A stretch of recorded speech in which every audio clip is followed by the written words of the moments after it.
Assalamualaikum warahmatullahi wabarakatuh. Perkenalkan nama saya Marisa Sabina Darmawan dengan NIM L14012310026 yang akan menjelaskan sedikit tentang uterus.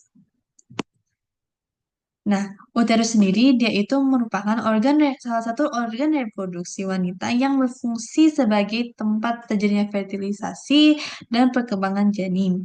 Dia terletak di regio pelvic. Nah, uterus sendiri itu sebenarnya dia memiliki beberapa lapisan pada dindingnya. Yang pertama itu ada endometrium, dia itu lapisan terdalam dan terdapat kelenjar uterus dan pembuluh darah. Endometrium sendiri juga dibagi menjadi dua lapisan. Yang pertama ada lapisan basalis dan yang kedua ada lapisan fungsionalis. Nah, yang terdalamnya sendiri itu ada lapisan fungsionalis, yaitu lapisan yang akan menebal untuk persiapan implantasi embrio setelah terjadi fertilisasi. Tetapi jika tidak terjadi fertilisasi, maka lapisan fungsionalis ini akan mengurung dan keluar dari uterus sebagai darah haid.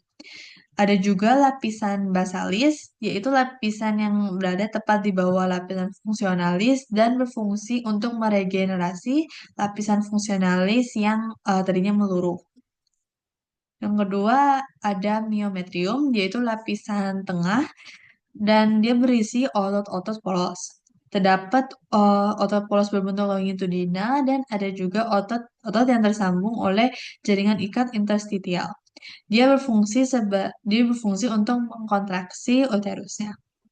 Dan yang terakhir ada perimetrium yaitu lapisan terluar dari dinding uterus dan terdiri dari sel-sel epitel. Nah, berikut ini adalah gambar dari lapisan dinding uterus. Di sini kita bisa lihat ada lapisan fungsionalis. Ini pada fase luteal dia akan menebal.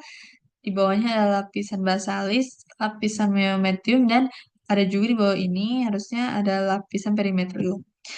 Nah, pada saat fase menstrual, kita bisa di sini kalau lapisan fungsionalis itu mengalami peluruhan sehingga darah-darah pun bisa keluar dari jaringan-jaringannya sini. Di sini juga ada lapisan basalis dan ada juga myometrium. Nah, untuk uterus sendiri dia tervaskularisasi oleh dua pembuluh darah yaitu arteri uterina dan vena uterina. Arteri uterina itu merupakan cabang utama dari arteri ilika interna. Dia sebagai major blood supply to the uterus dan dia uniknya membesar saat terjadi kehamilan. Dan dia tidak hanya juga memvaskularisasi uterus, dia juga ada memberi darah ke ovarium dan vagina juga. Nah, untuk vena uterina sendiri, dia merupakan cabang dari vena iliaca interna dan dia pun juga membesar pada saat kehamilan. Di sini kita bisa lihat ada arteri uterinanya.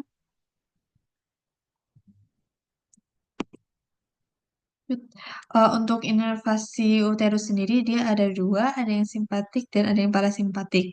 Kalau yang simpatik dia itu berasal dari plexus uterovaginal. Dia itu merupakan cabang dari inferior hypogastrik plexus. Inferior hypogastrik plexus sendiri merupakan cabang dari hypogastrik plexus yang berfungsi untuk menginervasi regio lower abdomen, termasuk juga pembuluh darah, otot-otot dan jaringan sekitarnya. Untuk parasimpatik sendiri, dia dari pelvic splenic nerves. Dia itu parasimpatik preganglionik yang berasal dari spinal cord setinggi S2 sampai S4. Di sini di gambar kita bisa lihat ini pelvic splenic nerves-nya. Di sini juga ada inferior hypogastrik plexus yang nantinya akan menjadi uterovaginal plexus. Nah, ada juga bagian penting juga ini ligamentum latum, yaitu merupakan lipatan peritoneum yang menghubungkan uterus, ovarium, dan tuba fallopi ke dinding panggul. Kalau di buku-buku anatomi biasanya juga disebut sebagai broad ligament. Nah, ligamentum latum ini dia terbagi menjadi tiga bagian. Yang pertama ada mesothelium, dia itu bagian yang terbesar dan dia itu eh, melapisi badan uterus hingga menggunakan dinding pelvik lateralnya.